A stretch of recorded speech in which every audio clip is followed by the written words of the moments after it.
식도암 수술을 한다는 개념조차 아직 없었을 때 아닐까요? 제가 레전트 할 때는 식도암 수술 제대로 하는 건 본 적이 없어요.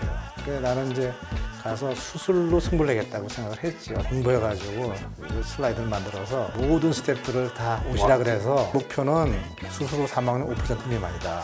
될 것 같다. 100% 죽는다. 그렇죠. 근데 살렸거든. 오, 근데 약간 3분의 4분의 1을 우리 신 교수님이 하고 있는 거네. 그렇죠.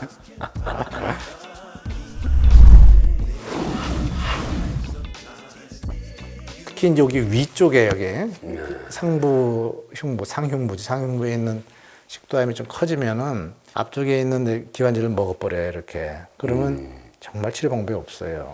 야, 이게 식도라는 게 식도 그 자체도 상당히 장벽도 없고 위아래 림프선이 얽히고 설켜 있어서 잘 퍼지기도 하지만 그 주변에 정말 생명에 중요한 기관지, 대동맥, 심장에게 바로 옆에 있기 때문에 이렇게 식도암이 자라나기 시작하면 진짜 굉장히 치료가 어렵겠네요. 네, 어려워요. 식도가 상당히 어려운 장기네. 그래서 그 위치에 따라서 너무나 다양한 증상을 보이기 접근법이 달라야 때문에 되고. 치료 방법도 완전히 다르고 그러네요. 그 모든 치료 방법에 대해서 본인이 익혀야지만 제대로 된 식도외과 의가 될 수 있어요. 식도외과 수술할 정도면 그냥 위아래 이 소장까지 다 내가 언제든지 떼서 올 수도 있고 말 할 수 있는 그 정도 심장도 세워서 할 수도 있고 뭐 거기다 이제 거의 현미경적 수술 마이크로 수술까지 해야 되고 다 할 줄 알아야 되고. 아, 근데 이게 듣고 보니까 식도암이 무서운데 이게 조기 증상 같은 거 없나요? 조기 증상은 거의 없고 없고. 고맙게도 위내시경 때문에 그냥 저절로 발견되는 경우가 많은 거예요. 그러니까 들어갈 때 보고 나올 때 볼 거 아닙니까? 그러면 이제 그럴 때 발견되면은 비교적 초기에 발견되니까 그래서 아주 초기인 경우는 아까 그런 문제 때문에 점막에만 있는 경우 점막 절제술을 많이 해요 우리 병원에서.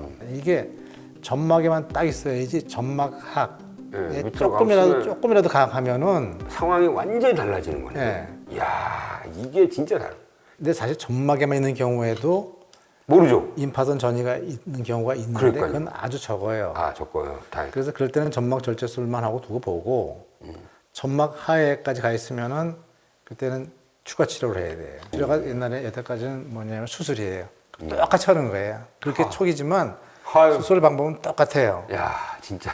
네. 그래서 벌써 6년 전 지났는데 이런 경우에 수술 안 하고 항암방선 치료를 하면은 그걸로도 수술한 거하고 비슷한 결과가 나오면은 네. 그러면 수술할 필요가 없잖아요. 아예 점막도 안 떼자 이거죠? 아니 점막 띄고 난 다음에 점막을 띄고 난 다음에. 네. 굉장히 그러니까 어려운 연구예요. 점막을 띈 환자들 중에서 점막학까지 들어가 있는 사람만 모아서 대상으로 양쪽으로 놓아서 수술하는 사람, 네. 항암방선 치료하는 사람 그 연구를 우리가 6년 이상 했어요. 환자를 모아가지고 그때 이제 3상을 지금까지 했고 그 엄청나게 어려운 연구예요. 간신히 작년에 인노를 끝냈어요. 아, 이제부터 5년을 또 기다려야 돼요.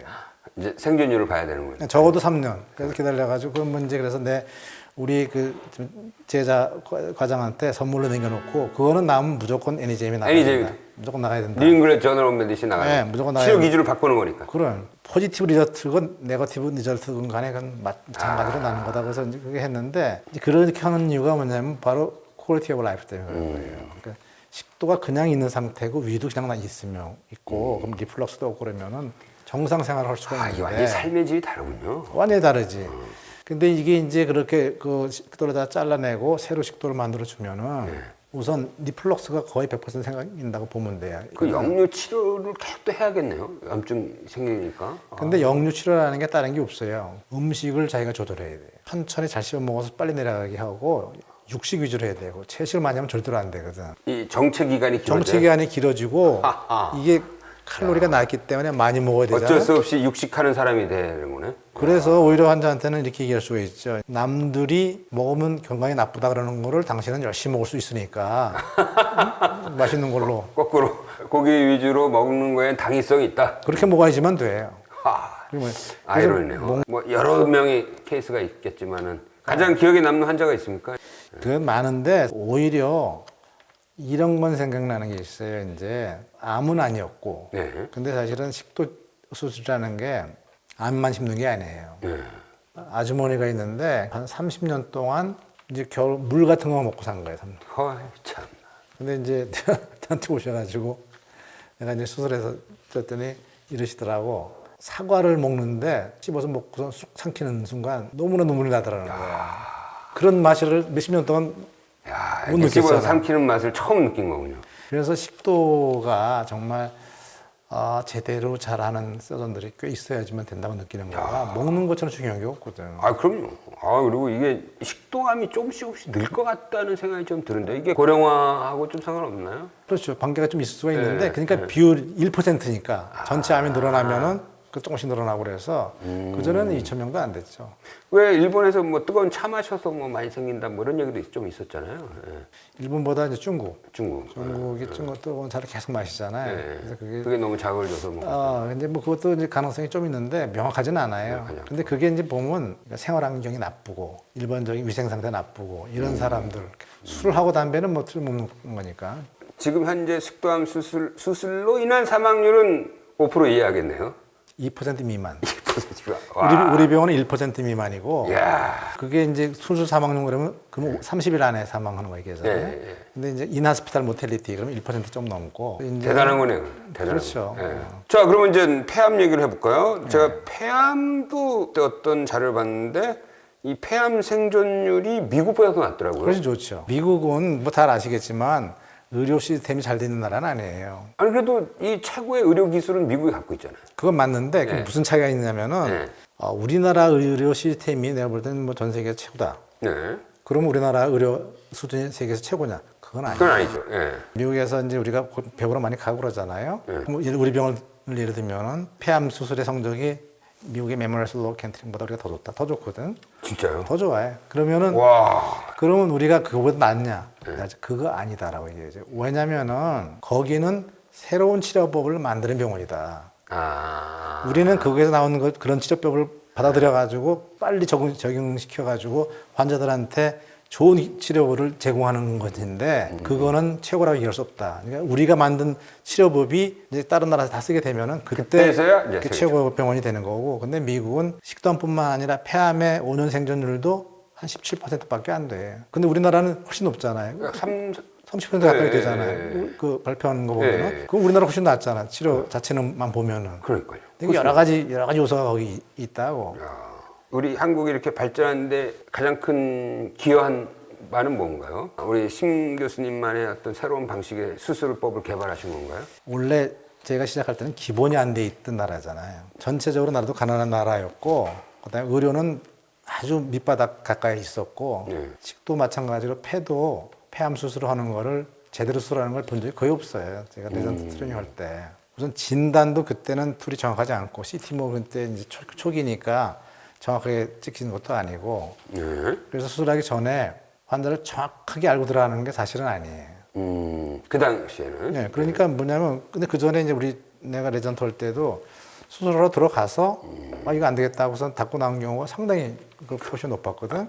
근데 환자 입장에서 보아요. 그 환자는 보통 마이너스가 아니잖아요. 그렇죠. 그래서 최대한 들어가면은 그래도 암을 제거할 수 있는 상태가 됐어야지 되는 건데, 이게 문제가 뭐냐면 우선 이제 암덩어리가 이렇게 심장 가까운 데 일어나 이렇게 있을 때 이놈께 뛸 수 있는 건지 뛸 수 없는 건지 알 수가 없는 거예요. 들어가서 보지 않으면. 들어가서 봐도 모르지. 왜냐면 그 전에 계속 많은 경험을 하고 보고 그러면은 이거 되는구나 이렇게 가지고 그런 건 체계적으로 배웠으면 되는데 그런 게 없었으니까 우리나라는. 그러니까 고민이지. 수술은 해야 되겠는데 이놈의 걸 수술해가지고 과연 뛸 수 있는 건지 모르잖아요. 하여튼 최대한의 이제 그때 당시에 가지고 있던 진단 툴을 가지고 진단한 다음에 이게 리섹트 떼어낼 수 있는 거다 판단되면은 내가 마음을 어떻게 먹었냐면 무조건 뛴다. 수술장에서 죽는 한이 있어도 뛴다. 이야. 끝을 봐야지 어디까지 되는지 알잖아요. 이 서전의 결기가 느껴지네요. 이건 내가 어떻게든 때리겠다. 이야. 그래서 끝까지 가봐야 되겠다. 그래가지고 그래서 이제 끝을 안 가요. 그래가지고 이런 상황일 때 그러면 나는 사실 심장 수술도 꽤 했었으니까 정 안 되면은 심장의 일부터 자르고. 와. 근데 그게 문제가 이제 원자력병원은 인공심폐기가 없었어요. 그래요. 심장을 세우지 못해. 심장을 체외순환을 못 세우는군요. 못 세우는 거죠. 그러니까 만약에 세워야 되는 상황이 생기면 완전 죽은 거예요. 할 때마다 사실은 완전히 뭐 그렇게 심장이 조이는 수가 없지. 그다음에 이제 만약에 야, 이거 대동맥을 완전히 침범이 그냥- 들어가면 대동맥 아래로 잡고 대동맥을 자르고 다시 이어주고 뭐 이렇게 해야 되는 거거든. 이야, 이건 뭐 영화인데요, 영화. 어? 그러니까 이제 그게 그렇게 안 하고 이제 대동맥을 딱 이제 베끼거든 처음에는 계속 베끼는데 이게 조금 더 베끼면 터트리면 끝이잖아요. 그러니까 살 떨려 사겠나 이거. 그러니까 내가 그때 뭐 그런 거 할 때마다 느낀 게 뭐냐면 이건 내 목숨 갉아먹고 있는 거다. 그렇지. 환자 목숨 살리기 위해서 내 목숨이 갈아먹는 거네. 그렇게 생각했어요. 그래서 그렇게 하니까 끝을 안 거지. 아, 여기까지 되는구나. 아, 그리고 다행히 한 명도 술장에서 죽은 환자 테이블 데스한 분은 없었어요. 없었고 다행이네요. 그걸 그래서 딱 정리를 하시고 다음 환자 수를 적응할 때 아, 여기까지는 할 수 있겠구나. 그런 것들이 이제 기준들이 이제 나오기 시작하면서 거기에 맞게 한 거예요. 그래서 지금은 요새 이제 그 트레이닝 받는 우리 제자들은 그런 고생 안 해도 돼요. 이제 진단 툴이 목숨 안 졸여도 되네. 발달해가지고 우선 정확하게 알 수 있는 데다가 계속 배웠으니까 이런 경우는 이렇게 하면 된다. 이건 절대로 안 된다. 이걸 이제 아니까 그 제자들한테는 그래도 얘도 참 다행이다. 나 같은 고생을 안 해도 되고 하니까. 오늘 정말 이 식도암과 폐암 수술의 의사로서 살아온 위대한 이 서전의 이야기를 들어봤는데요. 그 여기 보면은 참 업적이 대단하십니다. 세계 최고 수준의 폐암 생존율, 식도암의 생존율도 지금 30% 넘긴 거잖아요. 30%가 아니라 전체적으로 보면 50%가 넘어요. 그 중에서 이제 그 3기 이상 되는 것만 얘기한 거고 아까. 그 앞으로 할 일은 뭐라고 생각하십니까? 이제 제가 할 일은 사실은 그동안에는 이제 직접 수술하고 환자에 대한 치료, 어큐 트리트먼트지 하면서 살아왔는데 어떻게 보면은 교육이 더 중요할 수 있어요. 그러니까 제가 그래서 우리 병원 초창기부터 저희는 이제 펠로우들을 많이 키웠어요. 근데 우리 병원이 뭐 잘 아시겠지만 우리나라가 흉부외과가 굉장히 그 차이가 많거든. 그러니까 심장 수술을 허용하는데 너무 케이스가 부족한데 폐암 수술도 허용하는데 너무 케이스가 부족한데 이런 데들 많고 그러기 때문에 본인이 뭐 잘못해서가 아니라 그런 환경 때문에 제대로 트레이닝이 안 되는 그런 흉부외과 의사들도 많이 있어요. 그래서 초창기부터 이제 최대한 펠로우를 많이 받아서 전임의를 많이 받아가지고 많이 가르쳐서 내려 보내자 그래가지고 사실은 전국에 이제 제자들이 있어요. 근데 교육시키는 게 생각보다 쉽지 않아요. 그렇게 많이 보여줘도 좀 지난 다음에는 또 잊어버려요. 케이스가 없으면은. 그렇죠. 그래서 내가 요새 그거 생각하는 게 뭐냐면 아카데미를 하나 차리셔야겠는데.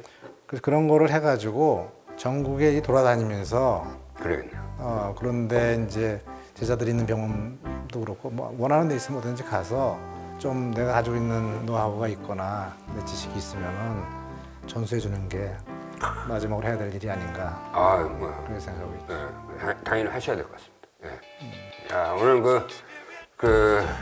우리 세계 최고 폐암, 식도암 수술의 한국에서는 선구자고 지금은 최고 수준의 그 업적을 이룬 심영록 교수의 도전으로 일관된 그 일대기를 좀 들어봤습니다.